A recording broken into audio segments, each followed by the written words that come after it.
I believe you come to faith and you have a ticket. It's the Willy Wonka deal. Oh, I've got the golden ticket. I'm going to heaven. So we use the idea of going to a Super Bowl game. I got one. Like, no, literally, this is like a $6,000 ticket. In our case, it's priceless. So there's going to be some that are just happy to go to the tailgate party.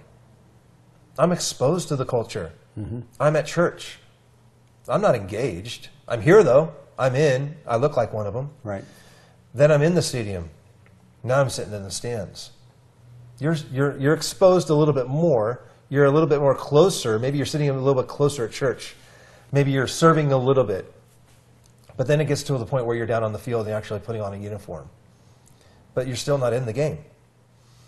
Not only do we need to be in the game and being active, producing, but one of my favorite ones I want you to unpack is, I know I'm on the right team, but am I in the right position? That's one of my favorite. Unpack that a little bit. Because I look at Paul's life and I go, 35, most of his initiatives started happening in his 40s. He went from exposure to being on the right team, then it became strategic assignment. Yeah.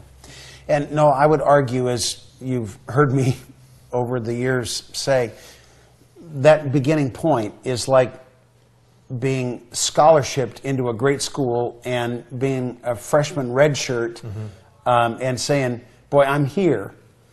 How delusional would that freshman redshirt at college football be to say, I'm interested in having my Super Bowl assignment immediately because I want to play in the big game someday, and the distance between the redshirt freshman and the Super Bowl win, where he was actually playing time participating, is a distance that he's got to travel.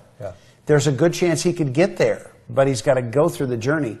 And that journey is going to be so individualized as to be personal, but so specific to the outcome as to be binding for 45 other people that are on the same team.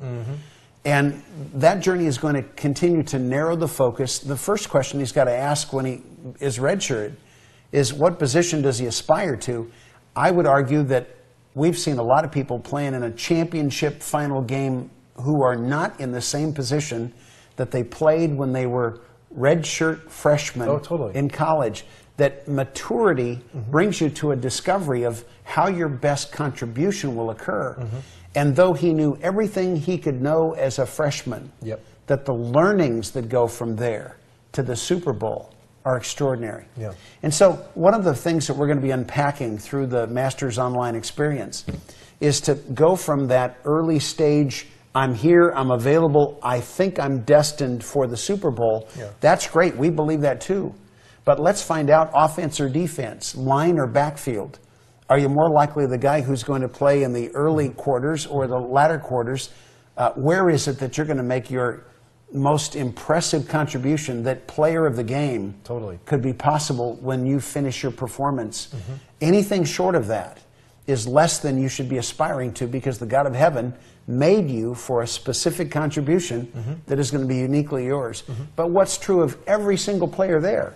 They had to have a fitness level that qualified them to play all 4 quarters.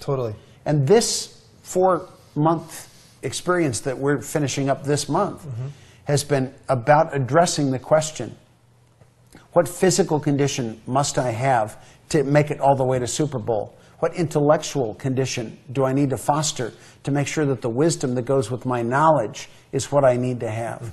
Because it's not just, you can learn a lot of football on a whiteboard and from watching films, but you've got to learn the wisdom that says, I've stepped up to the line and I've assessed the whole field, and intuitively I now know where I'm heading with a split-second accuracy. The relational piece that says, I'm playing on a team, and I've got to have the comradeship of everybody in that huddle to say that at a soul level, it's all for one and one for all. And the spiritual level says, I'm listening to the coach on the sideline, and we have a relationship that is so tuned that just looking at me, he can give me a look, a facial expression, and I can read it because we're tight. You're in tune to that frequency, man. That's the kind of preparation that these 4 sessions have been designed to cultivate because we belong on that field.